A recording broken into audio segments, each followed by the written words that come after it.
Hello my dear students, dear 8th class. कल तो आपने पढ़ा था what happened to the tribal chiefs.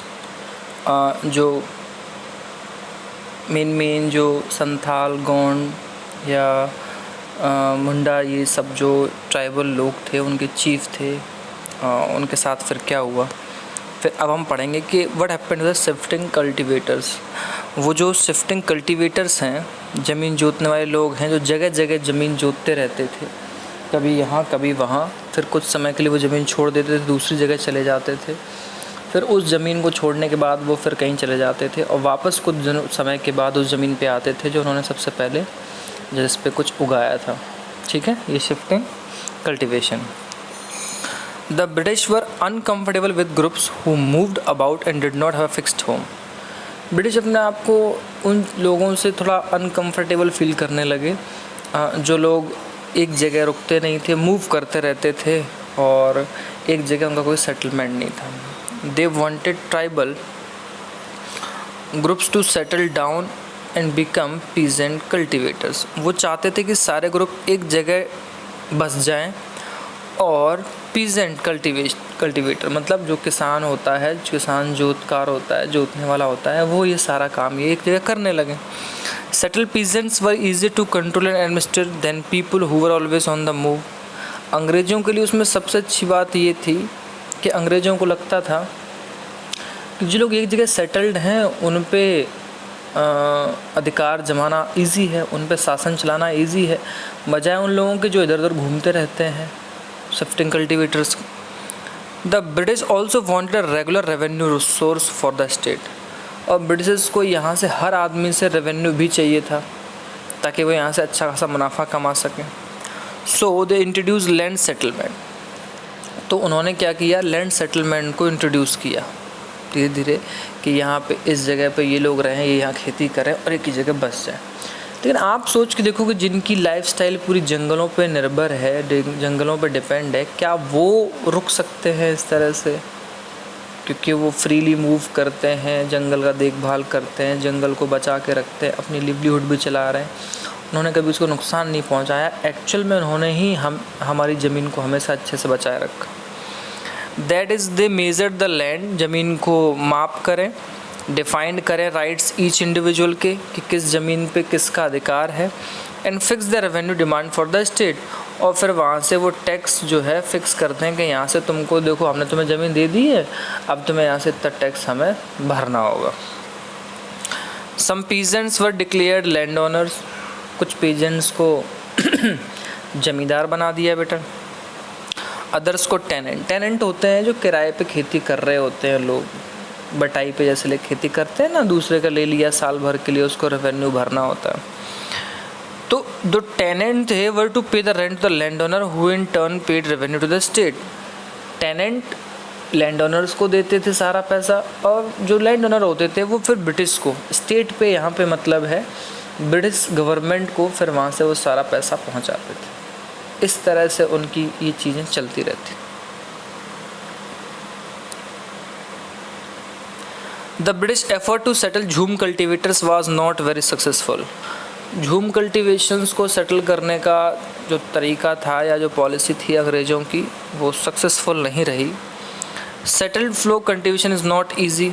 अब बात ये है कि जो जोत करना मतलब खेत जोतना, उन कल्टीवेटर्स को एक जगह सेटल्ड कर देना और एक ही जगह पे सारी चीज़ें कर देना ईजी भी तो नहीं है ना, क्योंकि हर जगह ज़मीन प्रॉपर नहीं होगी, हर जगह ज़मीन के लिए पानी भी अच्छे से अवेलेबल नहीं होगा।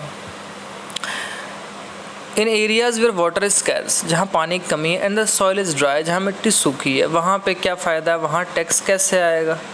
वहाँ तो आदमी गरीब बेचारा मेहनत करते करते मर जाएगा, लेकिन वहाँ से मिलेगा तो उसे कुछ भी नहीं।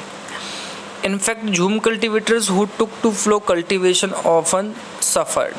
जो झूम कल्टीवेटर्स हैं बेचारे, जब उनको इस तरह से ज़मीन जोतने के काम को रखा गया, वो बेचारे हमेशा सिर्फ परेशानी में ही रहे हैं, उन्होंने बहुत मुसीबत झेली है। Since their field did not produce good yields, भाई उनके खेतों से अच्छा निकलता ही नहीं था, पानी की भी कमी थी, ज़मीन भी एकदम ड्राई थी, सूखी हुई थी। So the Jhum cultivators in Northeast India insisted on continuing with their traditional practice. तो नॉर्थ ईस्ट इंडिया में जो पूरा बंगाल से उधर असम, मेघालय, त्रिपुरा, ये पूरा इलाका है बेटा, वहाँ पे फिर वो अपनी ट्रेडिशनल प्रैक्टिसेस के ज़रिए अपनी खेती करते रहे। Facing widespread protest, the British had to ultimately allow them the right to carry on shifting cultivation in some part of the forest. अब बात ये थी कि वाइडस्प्रेड फॉरेस्ट, इस प्रोटेस्ट का मतलब हो गया बहुत बड़े पैमाने पे ब्रिटिशर्स को ये विरोध झेलना पड़ा झूम कल्टीवेटर्स का। तो ब्रिटिश ने क्या किया, ठीक है, उनको राइट दे दिया, ठीक है तुम अपना शिफ्टिंग कल्टीवेटर्स करते रहो, और कुछ हिस्सों पे ज़मीन के, जंगल के कुछ हिस्सों पे ही कर सकते हैं, जिस तरह पहले फ्रीली करते थे वो अब आप नहीं करेंगे। ये ब्रिटिशर्स ने यहाँ के किया।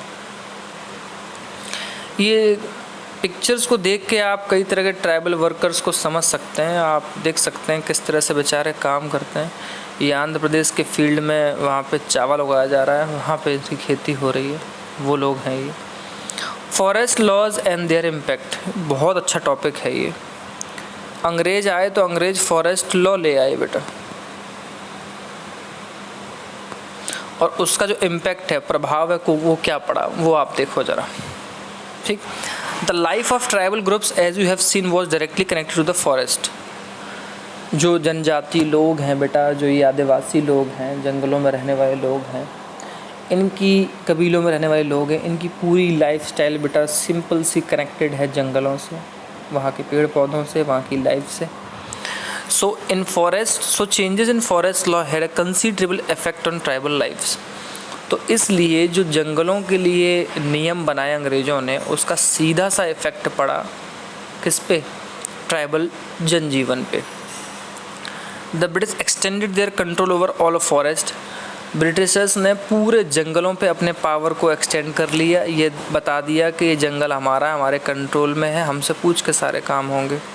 And declare that forest were state property, और ये डिक्लेयर किया कि पूरा जंगल जो है उनकी प्रॉपर्टी है। सम फॉरेस्ट वर क्लासिफाइड एज रिजर्व फॉरेस्ट, कुछ जंगलों को बेटा रिजर्व फॉरेस्ट यूज़ के लिए दे दिया, क्यों, as for they produce timber which the British wanted. वहाँ पे टिम्बर निकलता था, टिम्बर बेटा एक टाइप का लकड़ी होता है, और ब्रिटिशर्स को उससे बने हुए प्रोडक्ट पसंद थे और अपना व्यापार करते थे, इसलिए उन्होंने कहा इस एरिया में तो सिर्फ हम ही रहेंगे और इधर आप नहीं आ सकते। In this forest people were not allowed to move freely. इन जगहों पे जहाँ ब्रिटिशर्स ने अपने लिए ऑर्डर पास किया, वहाँ आम लोग नहीं जा सकते थे, झूम प्रैक्टिस नहीं कर सकते थे, ठीक, मतलब झूम खेती नहीं कर सकते, फ्रूट कलेक्ट नहीं कर सकते हैं, जानवरों को नहीं मार सकते, कुछ भी नहीं कर सकते। अब आप सोचो, जो आदमी फ्रीली होके शिकार भी कर रहा है, वहाँ के पेड़ पौधों पे, फलों पे अपना अधिकार दिखाता है, फ्रीली घूमता रहा है, अब उनको ही अंग्रेज़ों ने आने से रोक दिया। However jhum cultivators to survive in such a situation, jhum cultivator इस सिचुएशन में फिर कैसे सर्वाइव करे। Many were therefore forced to move to other area in search of work and livelihood, तो उनमें से बहुत सारे बेचारे लोग अपने काम की तलाश में दूसरे जगहों की तरफ मुड़ गए, और उन्हें लगा कि उनके काम को अगर हम नहीं ढूंढेंगे तो उनकी लिवलीहुड, जो जीवन यापन है, वो कैसे होगा, ठीक। But once the British stop the tribal people from living inside forest, they face the problem. अब क्योंकि लॉ बना दिया, इंडिया पे ब्रिटिश का कब्ज़ा हो ही गया था, तो एक बार जब ये लॉ बन गए तो जंगल वालों में जो ट्राइबल लोग हैं उनको इतना दिक्कत होने लगा हर चीज़ से। From where would the forest department get its labour to cut trees. अब एक चीज़ और है, वो भी देखें आप। अब जहाँ से ये फॉरेस्ट डिपार्टमेंट के लोग लेबर को ले जाते थे ट्रीज़ को कट करने के लिए, for railway sleepers and to transport log. अब एक बात बताओ, जब रेलवे लाइन इंडिया में बिछ रही थी तो वहाँ से ये जो आपने शायद नहीं देखे होंगे, आप छोटे हो, आज भी इंडिया में कई जगह ऐसी हैं, अब तो कम है लेकिन मैंने खुद देखा जब मैं छोटा था, रेलवे ट्रैक के बीच में आप देखते हैं ना, वो जो बीम डाली जाती है कंक्रीट की, वो लकड़ी की भी डाली जाती थी, तो वो रेलवे ट्रैक उस पर बिछाए जाते थे, ठीक। तो उसको काटने के लिए लोग कहाँ से आएंगे, ट्री कहाँ से आएंगे, वो इस तरह की बातें थी। क्वेश्चन पूछा है तो वो हम यहाँ से पढ़ेंगे। स्लीपर का मतलब एक हॉरिजॉन्टल प्लैंक होता है वुड का, जिस पर रेलवे लाइन बिछाई जाती है। मतलब सीधी सी बात है, ऐसे रेलवे लाइन है तो बीच में यहाँ पे आप देखते हैं ना, वो एक कंक्रीट का पिलर टाइप का होता है, ये बीच में पड़े होते हैं बेटा, वो पहले ना लकड़ी के होते थे, उनको स्लीपर बोलते हैं। जो कॉलोनियन के अफसर थे came up with a solution, उनको एक सोल्यूशन आया. They decided that they would give Jhum cultivators small patches of land in the forest and allow them to cultivate this on the condition that those who lived in the villages would have a provide to labor for the forest department look after the forest. उन्होंने पता है क्या कहते हैं, उन्होंने कहा ठीक है हम झूम कल्टीवेटर्स को ना अलाउ कर रहे हैं, आप आओ और ये छोटे छोटे हिस्से हमने दे दिए हैं, आप यहाँ पे आके अपना काम करो और उसके बाद इस कंडीशन में जो लोग यहाँ रहना चाहते हैं तो ठीक है तो वो लेबर प्रोवाइड करवा दें हमारे लिए. एक फॉरेस्ट डिपार्टमेंट के लिए क्या है, लेबर मिल जाएगी और जंगल की देखभाल हो जाएगी. ट्राइबल लोग सीधे साधे ही होते थे, आज भी होते हैं. उन्हें सिर्फ अपनी नॉर्मल सी लाइफ जीनी होती है, वो ज़्यादा नहीं किसी से दिमाग लड़ाते और हर चीज़ को प्रिजर्व करके रखते हैं. So in many region the forest department establish forest villages to ensure regular supply of cheap labour. फिर क्या हुआ, अब फॉरेस्ट डिपार्टमेंट के अकॉर्डिंग कई सारी जगह फॉरेस्ट विलेज बना दिए. मतलब इस जंगल में यहाँ के इस तरह गांव के लोग हैं, ये आके यहाँ काम कर सकते हैं झूम कल्टीवेटर्स और यही लोग हमें चीप लेबर ही प्रोवाइड करवा देंगे. चीप लेबर मतलब सस्ते में काम हो जाए. ठीक है, ये यहाँ पे एक सोर्स दिया है, सोर्स 2 दिया हुआ है यहाँ पे. ये क्वेटेड है वेरियर इल्विन और शैमरॉन हेवेली की सॉन्ग ऑफ द मैकाल, ये वहाँ से दिया हुआ है. एक 1930s का है, बैगा की ज़मीन पे दिया है, ब्रिटिश रूल है तो उन्होंने कहा है कि कुछ एक गाने की तरह लिखा है कि वहाँ पे जो चीज़ पॉपुलर हुई थी वो. ये देखो गोदारा वुमेन है जो वीव कर रही हैं, खाट बुन रही हैं. आपने देखा है ना इनकी लाइफस्टाइल को, उनके रहन सहन को. बेचारे कितने मेहनती लोग हैं, अपने काम में ही लगे रहते हैं, इनका कोई और चीज़ों से कोई वास्ता ही नहीं है.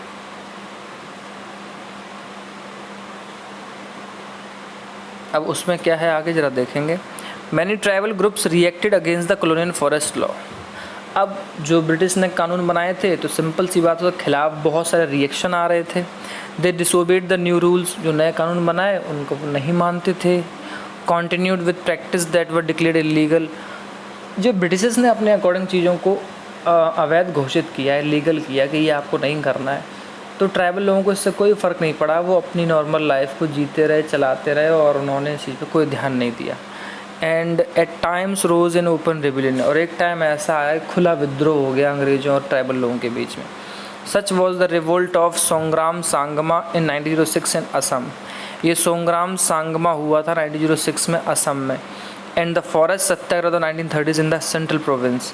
और हमारे इधर MP वगैरह के एरिया में 1930s में आके बेटा फॉरेस्ट सत्याग्रह, जंगलों के लिए सत्याग्रह हुआ था. वो गांधी जी के आने के बाद हुआ. यानी कोई चीज़ जब अनफेयर है तो ही तो चीज़ें ऐसी हो रही हैं, ये बात है. ठीक है, अब बात आती है the problem with the trade. क्या प्रॉब्लम आई थी 19th सेंचुरी के आते आते. 19th सेंचुरी का मतलब हो गया बेटा 1800 से 1899 के बीच के पीरियड की बात हो रही है. Tribal groups found that traders and money lenders have coming into the forest very often. ये जो मनी साहूकार होते हैं ना वो, और जो व्यापारी हैं वो जंगलों में खूब आते हैं. Wanting to buy forest produce, कि फॉरेस्ट में जो उगाया जा रहा है, फॉरेस्ट में चीज़ें हो रही हैं उससे कुछ उगाया जा सके, पैसे की बात हो रही है. ऑफरिंग कैश लोन देने की बात हो रही थी. And asking them to work for wages, मजदूरी पे काम करने के लिए बात हो रही थी. अब जो आदमी फ्रीली वर्क करता रहा है वो मजदूरी पे क्यों काम करेगा. कैश लोन का मतलब ये कि पैसे का लालच दिखाओ, उनको अपने जालम फंसाओ, ये पैसे को दे नहीं पाएंगे, फिर इनकी ज़मीन हड़प लो. It took tribal group some time to understand the consequences of what was happening. और उसके बाद क्या होता था, मैंने बताया ना पढ़े लिखे तो ज़्यादा होते नहीं थे, लेकिन बेचारों को समझने में टाइम लगता था कि उनके आसपास हो क्या रहा है, इसके क्या और कॉन्सिक्वेंसेज हो सकते हैं. ठीक, एक केस है उसे आप समझें. 18th सेंचुरी का है ये केस. इंडियन सिल्क का डिमांड बहुत थी यूरोपियन मार्केट में. The fine quality of Indian silk वो हाईली वैल्यूड. जो हमारे यहाँ से सिल्क जाता था वो सबसे ज़्यादा हाईली वैल्यूड होता था, पैसे का होता था और एक्सपोर्ट किया जाता था इंडिया के इंक्रीज्ड रैपिडली. और जो एक्सपोर्ट था इंडिया से, मतलब हम व्यापार बाहर भेजते थे सिल्क का, वो बहुत तेज़ी से बढ़ रहा था.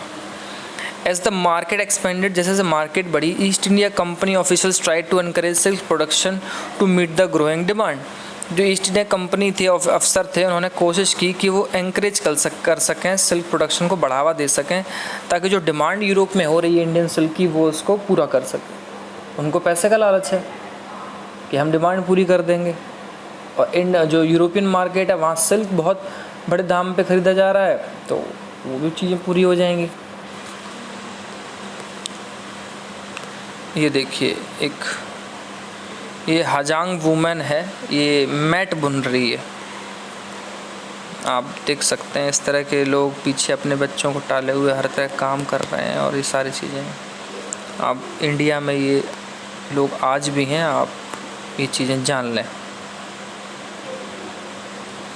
Hazaribagh in present day Jharkhand was an area where the Santhal reared cocoons. Cocoons क्या होता है जानते हैं ना आप लोग? वो बेटा शहतूत के पेड़ पे जो वो उस सिल्क का कीड़ा होता है ना, उसको पाल के सबसे फाइन क्वालिटी का सिल्क निकाला जाता है, धागा, उसको पालने को रेशम कीट पालन कहते हैं बेटा, तो रेशम कीट बोलते हैं। उसके ज़रिए ही अच्छी फाइन क्वालिटी का आप सिल्क बना सकते हैं।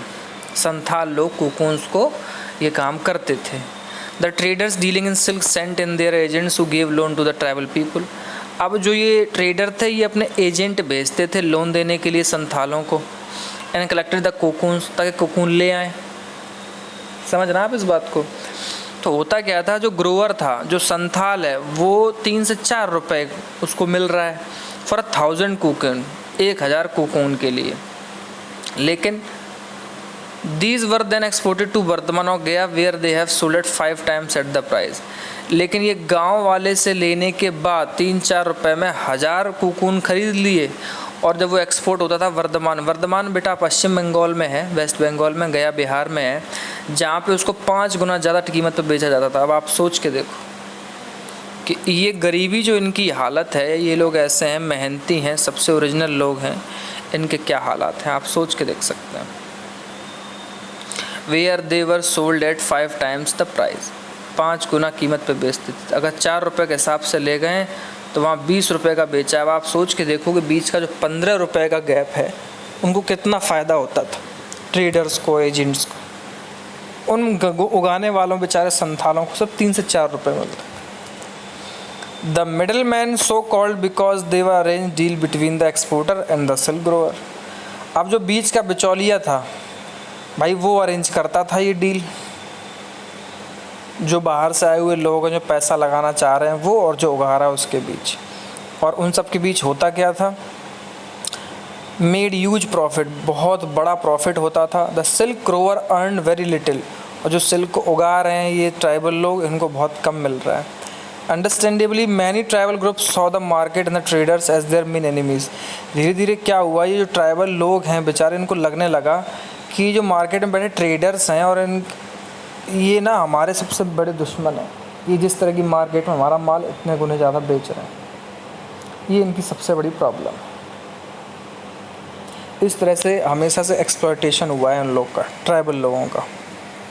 ये देखो आप, ये किसी दूसरे ट्राइबल लोग हैं, ये कोल माइनर्स हैं बेटा, बिहार में 1948 के टाइम का है। इस हालात में इंडिया आगे बढ़ा है बेटा, ठीक। ये 50% माइनर्स जारिया राजगंज में बिहार से ट्राइबल लोग ही थे। ये बहुत बड़ी बड़ी खदानों में काम करते हैं, और काले पड़ जाएं तो वो तो अलग बात है, दूसरी बात है उनकी हालत ख़राब हो जाती थी, और कई बार वो ऐसे लोग मर गए। इसमें लिखा है कि 2000 से ज़्यादा वर्कर डाइड हुए हैं हर साल कोल माइन में इंडिया में 1920 के ज़माने में, ठीक है। अब इसके बाद क्या हुआ, सर्च फॉर वर्क, इसको आप देख लें लास्ट टॉपिक को। अब काम की तलाश में लोग बाहर जा रहे हैं। The plight of the tribals who had to go far away from their homes in search of work. अब जो इस तरह से उठा पटक चल रही थी, लोग जा रहे हैं ट्राइबल्स अपने घर से बहुत दूर काम की तलाश में, वो और भी बुरे हालात थे। ये मैंने बताया ना आपको, कोल माइंस में जाके बेचारे वर्क कर रहे हैं। फॉरेस्ट लॉ बनने के बाद उनकी ज़िंदगी ही छिन गई। From the late 19th century, tea plantations started coming up and mining became an important industry. Late 19th century से जो टी प्लांटेशन है, बागान में काम करने में मज़दूर हैं, वो स्टार्ट हो चुका था, और माइनिंग भी एक इम्पॉर्टेंट इंडस्ट्री बन चुकी थी। Tribal were recruited in large number to work tea plantation of Assam and the coal mines of Jharkhand. अब जो ट्राइबल लोग हैं उनको बहुत बड़े पैमाने भर्ती किया गया, वो आपको याद है ना, झूम कल्टीवेटर्स को उन्होंने अलाउ कर दिया था कि आप खेती कर सकते हैं, और चीप लेबर की बात हुई थी, डील हुई थी। तो झारखंड में जो कोल निकलता है सबसे ज़्यादा है, आज भी है, वहाँ ले जाके इनको रख दिया कि आप यहाँ काम करें। और दूसरा था टी प्लांटेशन, असम में बहुत मेहनत का काम है, वो भी इनसे करवाने के लिए वहाँ लेके। दे वर रिक्रूटेड थ्रू कॉन्ट्रैक्टर, बीच में कॉन्ट्रैक्टर होता था, उसके थ्रू रिक्रूट होते थे। Who paid them miserly low wages and prevented them from returning home. उनको बहुत कम दाम पे देने की बात होती थी, लो वेजेस पे, और होम न लौटने के लिए उनको बचाव किया जाता था, वरना कॉन्ट्रैक्टर के पैसे नहीं ज़्यादा बनेंगे। ये चीज़ होती थी उस टाइम, ठीक है, ये चीज़ें थी। फिर इसके आगे का जो क्लोज़र लुक है वो हम कल पढ़ेंगे स्टूडेंट्स, यानी कि मंडे को पढ़ेंगे। यहाँ तक हमने कंप्लीट किया है। अच्छा लग रहा होगा, अच्छे से पढ़ें, आगे बढ़ें फिर, क्योंकि इसमें थोड़े से बड़े बड़े टॉपिक आएंगे आपके। Okay class, thank you.